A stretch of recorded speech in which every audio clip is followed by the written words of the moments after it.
morning, all of you.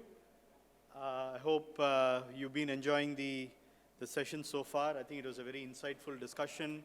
There is obviously a lot of optimism. There is a lot of growth ahead of us. And I personally believe that, we're just simply getting started, right? India is on track to, be one of the, the three largest economies in the world, probably the next decade or so. And I'm sure you've all, read and heard enough and more about, the India growth story, how this is going to be our decade, and so on and so forth.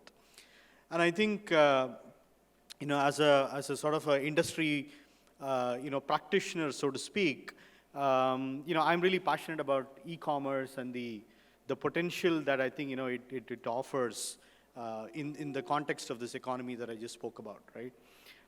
So what I'm going to try and do today over the next, 15, 20 minutes or so is to, hopefully impress upon you that e-commerce is, more than just having a website which is, shopping enabled, right? Yes, that's definitely the core of it.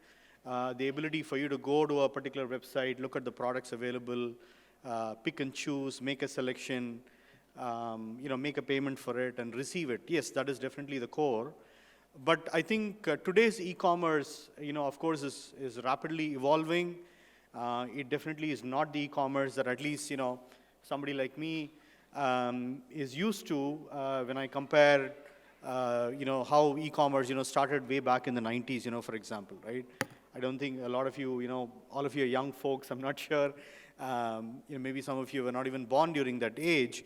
But, the point I'm trying to make here is that to win in today's e-commerce, it takes a lot more than just a shopping website. So what I'm going to try and do is, of course, talk about those layers that, Ansh mentioned.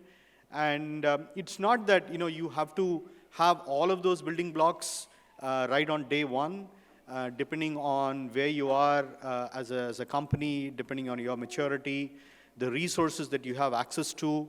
You can obviously, do this in a phased manner, and you can, keep, and that's exactly why I call it as building blocks, right? It is not monolithic. It is definitely, look at it like a Lego, plaything, and you can keep adding these capabilities. But nevertheless, I think the point to remember is that all of those capabilities are ultimately going to be required for you to win in this, hyper-competitive marketplace. So let me, again, first of all, thank you again. It's a great turnout. Coming early in the morning in Bangalore traffic is never easy, so I really appreciate everybody being here. So the thing is, like I was saying, right, things are, dramatically different. And of course, I'm going to mention the G word, which is, generative AI. I can't avoid that. And, we'll talk about that a little bit later on. But suffice to say that, there are multiple forces at work, right? There are a lot of developments happening in high-performance computing, cloud computing in general, the kind of, new age chips that are, being made by, lots of companies like, Qualcomm, Intel, NVIDIA, of course, has been a leader in making those, GPT or GPU chips, I should say. And the fact that, and the big data revolution, I think, it began quite some time ago. We have more access to data than ever before. And that, of course, has spawned, newer technologies, such as generative AI and whatnot. And I think, the confluence of this is also going to be impacting e-commerce in a very, very big way, right? So whether you're a small company or a large established brand, I think you need to be cognizant of some of these, forces at play. And specifically, from a e-commerce industry standpoint, I'm not going to read all of this. I'm sure, a lot of you are quite familiar with what I'm talking about here. Omnichannel, I think, in fact, people say the customer is the channel, right? And what it really means is that it ultimately, whatever that customer wants is what you need to cater to, right? And that customer themselves, may change or evolve their needs and aspirations over a period of time. And therefore, it doesn't matter whether you want to do, digital or mobile or social or a traditional website. It doesn't matter, right? If your customer base that you're trying to target and acquire and retain, if they prefer a certain channel and a certain way of doing things, you need to have a pulse on that, and you need to be able to cater to that in a very quick fashion. Yeah? And this, buy anywhere, anytime, any place, return anywhere, anytime, all that is, real. I think it's here and now, and we absolutely need to be, cognizant of it. And of course, I talked about the importance of data. Is that ultimately, I'm sure everybody agrees that, delivering a great customer experience may be the only differentiator that you'll be able to bring to the table, right? Everybody is, selling more or less the same product that you're selling. Yes, some brands have been around for a long time, and they have built on that legacy of the brand itself and the recall and the pull that the brand has, so to speak. But what do you do when you are a young company, a young brand trying to break into this clutter, this noise? It's very difficult to do that, right? And the only thing I think you can rely on is to figure out if you have access to data. It doesn't necessarily have to be mountains of data, but it has to be the right kind of data. It has to be the right quality of data that hopefully gives you some clues and insights into who your customers are.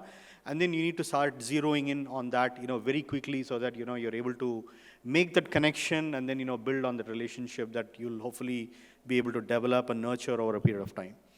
I talked about AI. I'll get to that in a little bit. Just one second. And the other point I want to make is that again, I don't know the sort of the constitution of this particular audience. Back in the day, and I think even to this day, when we talk about e-commerce, naturally, retail comes to mind, and I think that still holds good.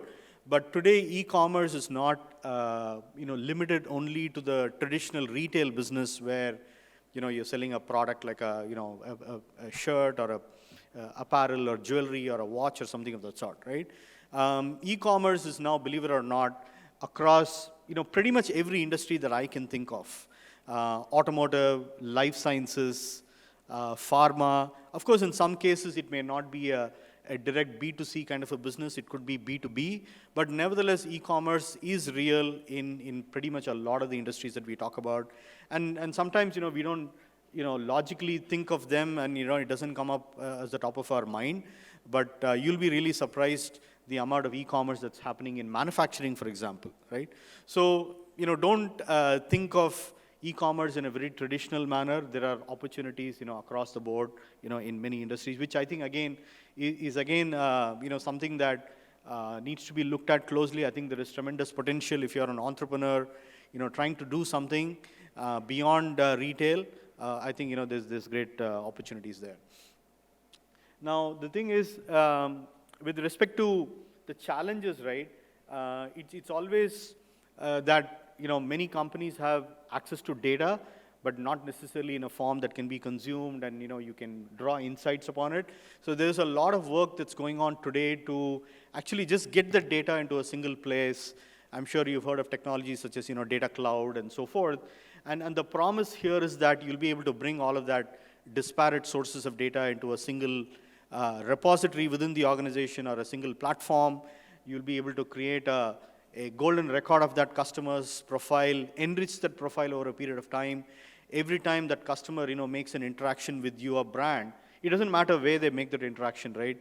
They could be walking into your store, they could be calling up a call center to return something, they could be placing an order on your mobile app, or interacting with your social media handles. It doesn't matter where they do that, but all of those, what I call as, digital breadcrumbs that they're leaving behind are essentially, clues for you to help you understand that customer better, right? What are their needs? What are their aspirations, their desires, their wants, and what do they also not like, right? So I think, you need to figure out a way to collect that information. And that is what I said earlier about, look, you don't need a whole lot of data, especially if you're a young company. Probably it may not be, easy for you to lay your hands on that amount of data. But nevertheless, if you're able to collect the right amounts of data, then I think, you have already made a good start, right? So the other thing is, of course, I'll talk about, again, this in a little more detail, is there are a lot of concerns around, what are you doing with the data? Because this is a sort of a double-edged sword, right?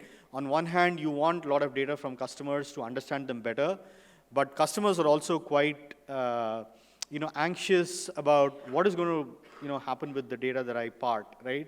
Is there something valuable I'm going to get in return?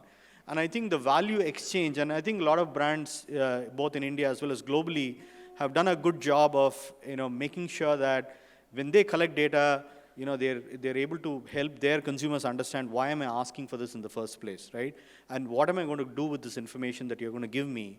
And when the customer understands that this is a piece of information that is going to be used to personalize the offers that I get, right? And again, we all talk about hyper-personalization, but the path to personalization is getting the data, but getting the data in a manner where the customer is willingly giving you that information. And in the industry, we use a term called zero-party data, right? You've heard of third-party data, second-party data, first-party data, and then now we've gone to an era where there is zero-party data. And what that simply means is that there is so much of trust that the customer has with you as a brand, as a company, that they're willing to, willingly giving you information, right? And because they know that if I give you this information, I'm going to benefit out of it, I'm going to get something, useful out of it, right? So I think, these are some basic things that I would encourage everybody to kind of, keep in mind as you shape your own data strategies, specifically to, build a better e-commerce business. Now, this is the sort of the money chart, so to speak, and actually it's not my chart, it's from McKinsey. I really like this chart because, they've been able to break down the, the so-called e-commerce organization into these, building blocks. And I just wanted to spend a few more minutes here because that's really the sort of the theme for this session. While I won't go through a lot today, I'll definitely focus a lot more on the technology components. As you can see, this building blocks is not just about technology, especially if you see the things at the bottom of the chart here.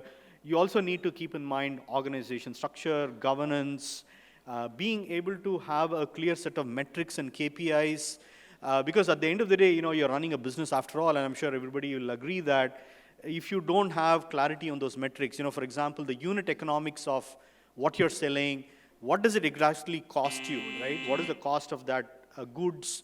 The moment, somebody places an order, it leaves your warehouse, goes to the doorstep of that particular consumer. I'm sure there are a lot of other parties involved, right? There could be a logistics provider and so on and so forth.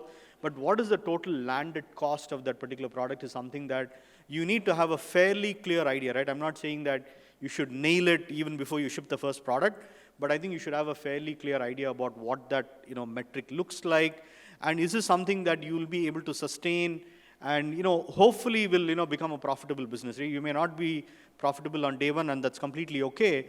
And I see a lot of customers still not having that clarity when I talk to them, right? The other thing that always surprises me is that they're not clear about who is the customer that they're trying to serve, right? Without, of course, naming any names, I'm talking to a large, company, a super app company actually, and they, unfortunately, they can't answer this basic question, right? Which is, who is your target consumer? Whom are you trying to serve? Do you know what they need from you? I think they have an idea, to be fair, but I don't think they've really nailed down that particular aspect of the business. Now, on the top, of course, you see that there is a shopping platform, and this is what I was mentioning earlier. In e-commerce, I definitely believe that there is just one component. It is the core component, no doubt, but I think a lot of other components are equally or more important, in the journey of e-commerce, once you sort of, start maturing, right? So, concepts such as, headless commerce is quite prevalent today. It's almost kind of, reaching mainstream, which only means that, the interface is, decoupled from the back end, and, you'll be able to switch the front end, but still be able to provide a consistent experience to consumers, no matter where they access your digital property or platform, right? It could be a mobile app, it could be social media. And I think, the day is not very far, and I'm sure there are already apps out there where you have voice-enabled, shopping, right? Why can't you buy something, from Amazon Echo, for example, right? I think it's quite possible. And therefore, you need to really think through, and how do you make that catalog offer to your customers? And what I mean by that is, it's really, I think I'm out of time. I think that's my indication. So I'll kind of, wrap it up in the next couple of minutes. So I'll just leave you with this, is that the internet, I think, offers this enormous possibility that, you can put really an infinite number of items on your catalog. But ultimately, guess what? You're limited by, once upon a time, the desktop space where you can see probably, maybe 3x4 grid of 12 products on the screen. And with everybody's attention span, which is maybe less than 7 seconds today, how do you get their attention, right? And then when you go to a mobile phone, it's really a 2x2 grid, 4. And then when you go to audio-based or, Amazon Echo-based apps, it's probably just 1, right? And that happens even on, delivery apps like, Swiggy, because you're not really scrolling, beyond the first page, so to speak, right? So think about some of these, aspects. And, I'm here to represent Salesforce. We have a booth outside. Please come and talk to us. We would love to sort of, help you address some of these issues and, figure out, how do you actually put these building blocks in place to, deliver a successful business. Thank you so much, and, thanks for being a great audience. Thank you so much. Yeah.